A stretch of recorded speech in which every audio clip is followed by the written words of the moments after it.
Greetings everybody and welcome to episode 5 of Train Sim News with your host Daniel McKenzie. Oh yeah. You know, news has actually been kind of slow all of a sudden. Nothing really major happening, but nothing really minor happening either. But I've picked a few things to discuss, and let's start with the most, I guess you could say most recent. So earlier today I was scrolling through the DP Simulation Facebook page when I stumbled across some reskins of the Class 319. To be honest, I'm not really a big fan of the Class 319, I've only really liked this livery here, but hey, that's me, not you.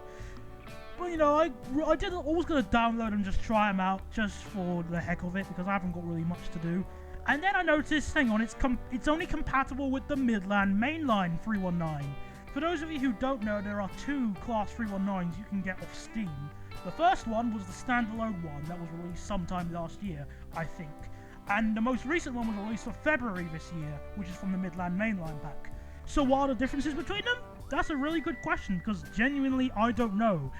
The only main difference I know is that the standalone 319 is compatible with the Armstrong Powerhouse sound pack, which makes it more realistic and actually drivable. The Midland Mainline one is not, and it's less realistic. And it's included with the Midland Mainline. I don't know any other differences. I have a feeling, even if I looked at the index files in the assets directory and stuff, I had a feeling they'd be exactly the same files with maybe a few bits of change for the names and stuff. I honestly don't know.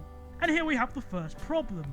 Richard Fletcher, who made them, did not tell us why he used the Midland Mainline 319 opposed to the standalone pack. You can look up on the page right now, there are no reasons. The closest thing he actually says there, it says, please also note that no requests will be entertained with regards to modifying or releasing a version for the standalone 319 DLC. That's equivalent to a parent saying, oh, because I said so. That's not defining anything, that's not providing a legitimate reason. I wouldn't even call that censorship, more so hiding away from the inevitable criticism. Really confusing why he did that. I tried to find some additional information in the README and I got a very similar answer. If you look in the README of one of his new reskins, it says, please refrain from bombarding me with requests for these mods to be made, as such requests will unfortunately go unanswered. Sad face. Why? Tell us why! Why did you make this decision? Why did you decide to use the Midland Mainline 319 opposed to the standalone one which more people own? Clearly. It's a really confusing thing. I'm really confused about this. If you don't tell people why you did it, how are people supposed to know? Even looking in the comments here, people are asking why, and I don't blame them. They should know. They have every right to know why you made this decision. Oh, and by the way, one of the comments there, I just want to add this here, not really a problem with Richard Fletcher in this case.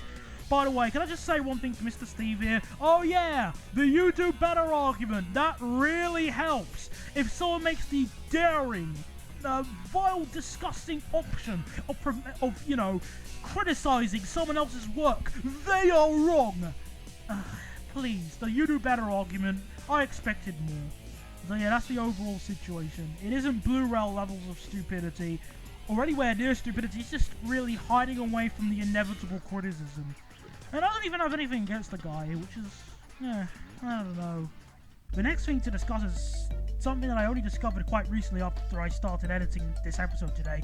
Just Trains have released that modification to the Great Eastern Main Line, the Manningtree to Harwich upgrade, where you have to pay 10 quid to get 11 miles of scenery. Brilliant. I would say at this point, this is where all the content made for Train Simulator jumped the shark. However, this is where it jumped the shark. This is still jumping the shark, however.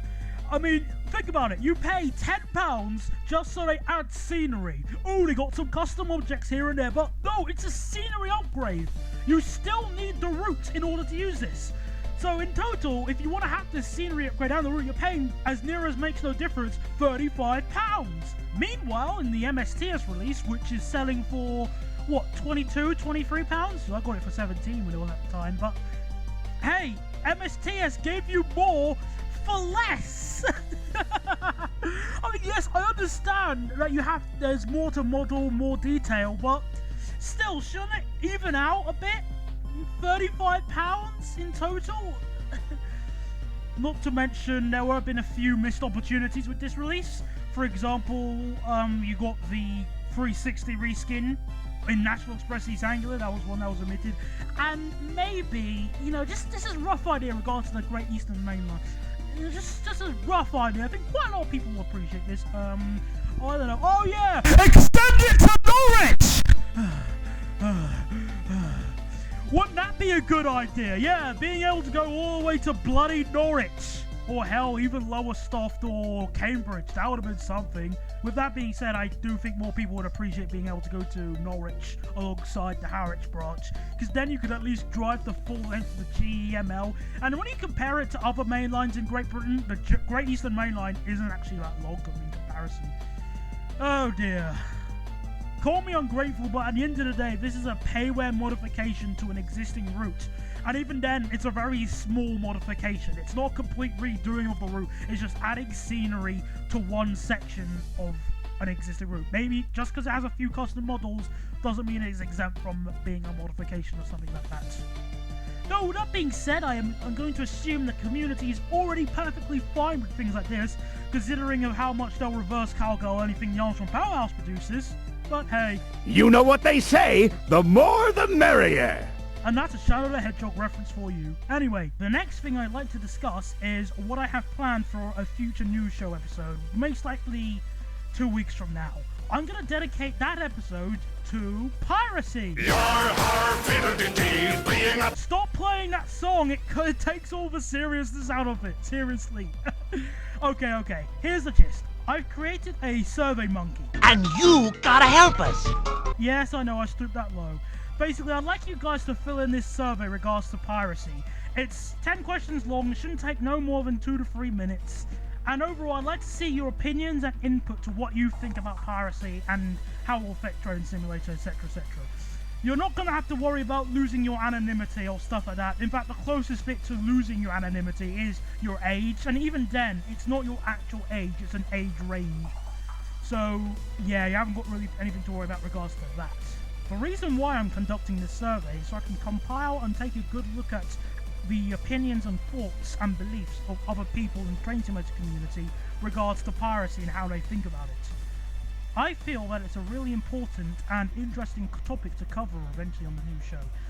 And, much like sex, it's something that everybody is really scared and nervous to talk about. The link to the Survey Monkey is in the description, and I'm hoping to get a minimum of 20 responses, but my preferred number to get is roughly around 40 to 50, because those are really good numbers to work with and it'll show a nice range at least. I mean, if I could get 100 responses on the survey, that'll be something, but I am not here to beg for views and stuff. I mean, put it this way, it's your choice if you want to share that survey link around, but other than that, I'm just hoping to get more than 20 responses.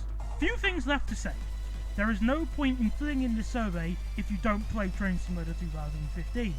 And not to mention, please just fill in the results in honestly, be honest, okay? I'm really, really curious to see of how you, your thoughts and beliefs and such like that.